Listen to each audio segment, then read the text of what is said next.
কোনো গায়রে মাহরামের সামনে হাত পা সব ঢেকে শুধু মুখ খোলা রেখে প্রয়োজনে তার সামনে যাওয়া যাবে কিনা? গায়রে মাহরামের সামনে আপনার পর্দা করতে হবে।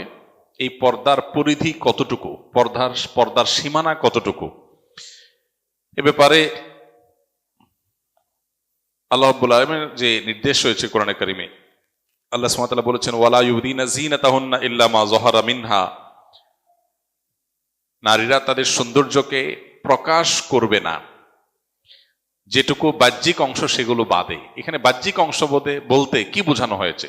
অনেক মুফাসসিরগণ বলেছেন যে পর্দার জন্য যে পোশাক তিনি পরেন, এই পোশাকেরও বাইরের যে অংশ সেটা কথা এখানে বলা হচ্ছে, যে এর বাইর থেকে যদি কেউ দৃষ্টিপাত করে, তার সেই পর্দার পোশাকের উপরে কেউ দৃষ্টিপাত করে, তো সেটা অসুবিধা নেই, সেটা তো প্রকাশ করবেই, কারণ সেটা তো ঢাকা অসম্ভব। যেটা দিয়ে পর্দা করবে সে অংশটা তো উন্মোচিত থাকবেই, বাইরে থাকবেই। এখানে সেটা বলা হয়েছে, ওইটা বাদে বাকি পুরো নারী তার সমস্ত সৌন্দর্যকে আবৃত করবেন।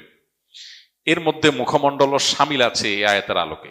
অনেক উলামা ইকরাম বা কোনো উলামা ইকরাম এর সাথে ভিন্নমত পোষণ করেন যে মুখমণ্ডল খোলা জায়েজ, কিন্তু অধিকতর নিরাপদ এবং অধিকতর অগ্রগণ্য এবং সংখ্যাগরিষ্ঠ আলেমদের মত হলো যে মুখমণ্ডলও পর্দার অন্তর্ভুক্ত হবে, কারণ মানুষের সৌন্দর্যের রাজধানী হলো তার মুখমণ্ডল।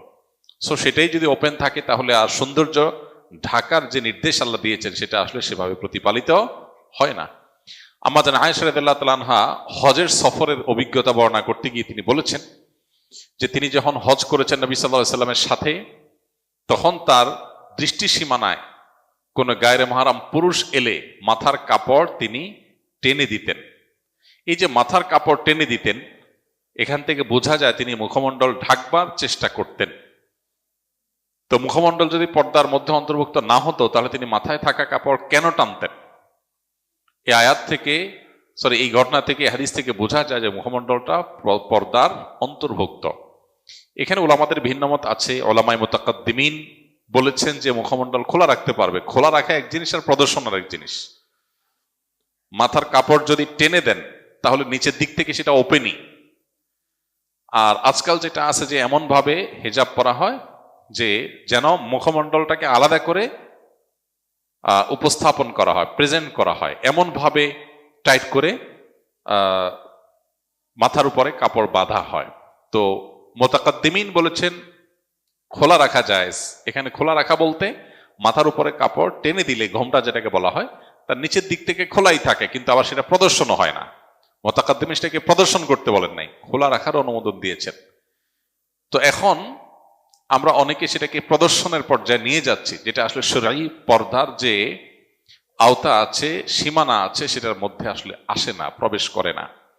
এবং সংখ্যাগরিষ্ঠ ইমামদের, আলেমদের মত, সারা বিশ্বের সংখ্যাগরিষ্ঠ আলেমদের মত যদি বলেন, বিশেষ করে উলামা মুতাখিরিন তাদের মতামত যদি বলেন এবং বর্তমান বাস্তবতা বলেন, তাহলে সব মিলিয়ে মুখমণ্ডলকে পর্দার আওতায় ধরাটাই হলো নিরাপদ। আখিরাতের বিষয়টা, জান্নাত জাহান্নামের ফয়সালা যেটার উপর নির্ভর করবে, এই ধরনের জটিল এবং গুরুত্বপূর্ণ ইস্যুতে একজন মুমিন, একজন মুমিনা তিনি ইহতিয়াত বা সতর্কতামূলক বা সেফ জোনে থাকার চেষ্টা করবেন। এখানে সুবিধা গ্রহণ করার মানসিকতা থাকা উচিত নয়।